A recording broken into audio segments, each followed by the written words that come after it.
Senator Thomas, sir. Thank you, Alex.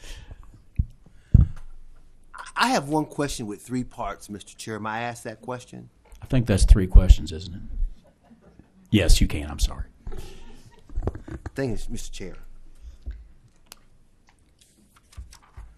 As I understand House Bill 4, it would eliminate any consideration of race in the admissions by the state universities here in Kentucky. Is that correct? It's not correct.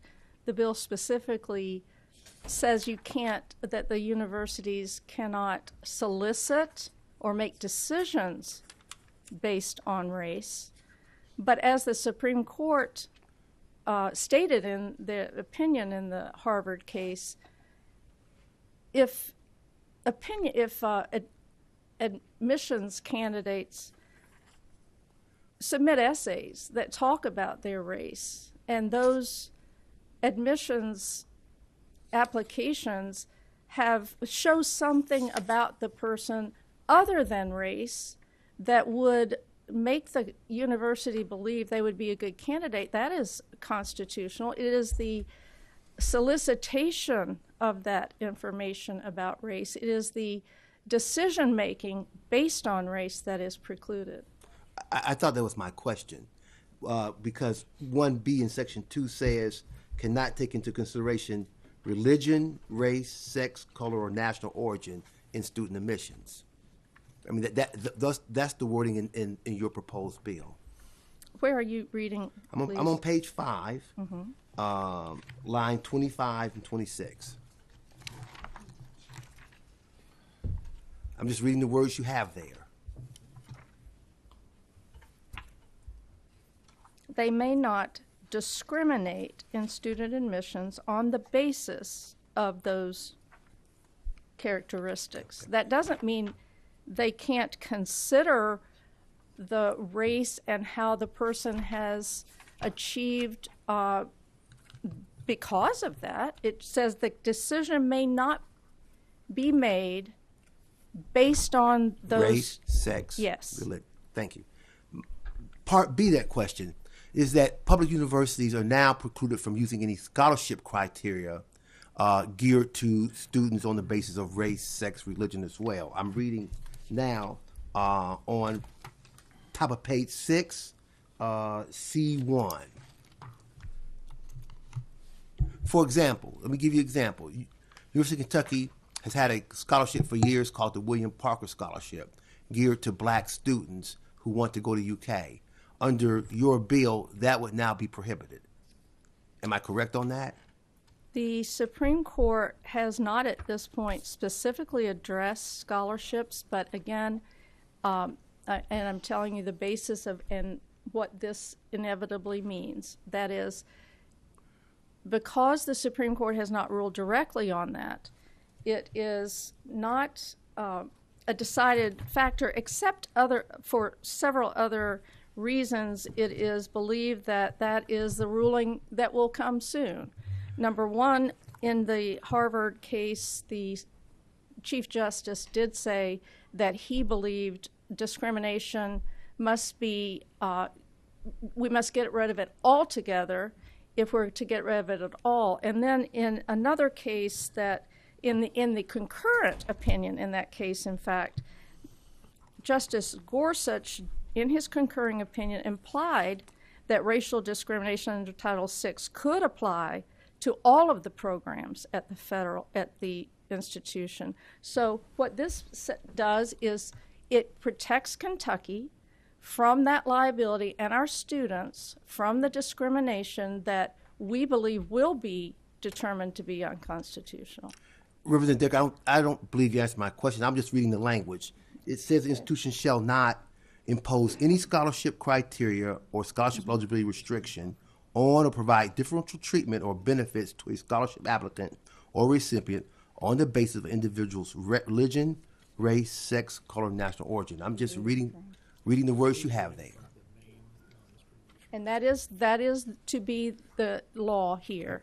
But on page 8 of the bill, if you will look there, starting at page 27, there is a provision that, notwithstanding that, if there are privately funded scholarships that exist before the effective date of this act, they may continue to be paid out until the corpus is exhausted.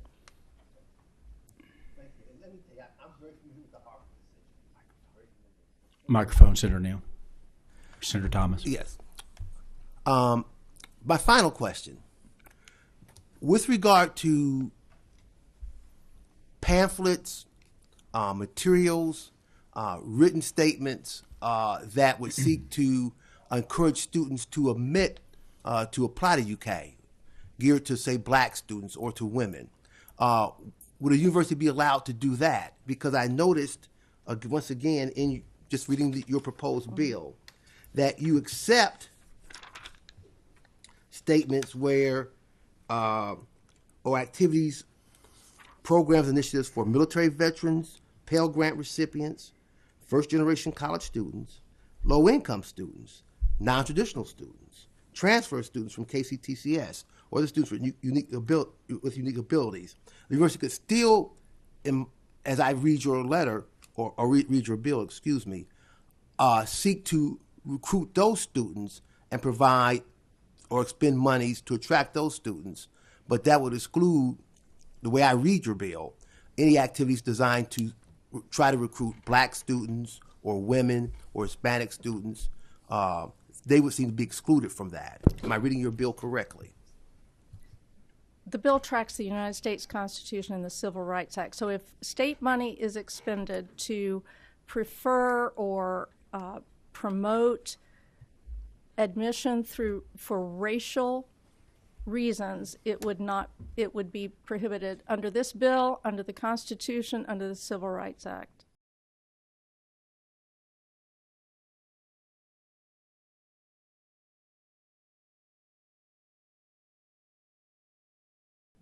Senator Neal.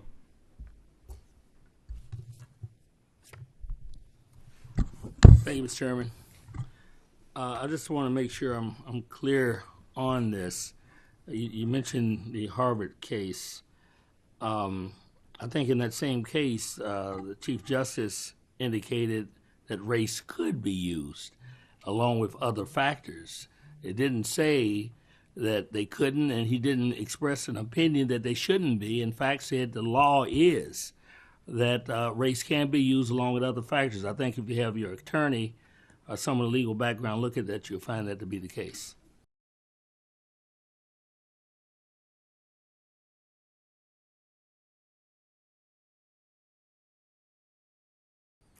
So my question, though, is this.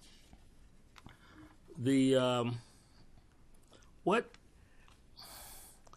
determinations been made in a court of law or by a legal tribunal of some sort in Kentucky, I'm just curious, that these programs that you've generalized to be called DEI have been invalidative of the Constitution?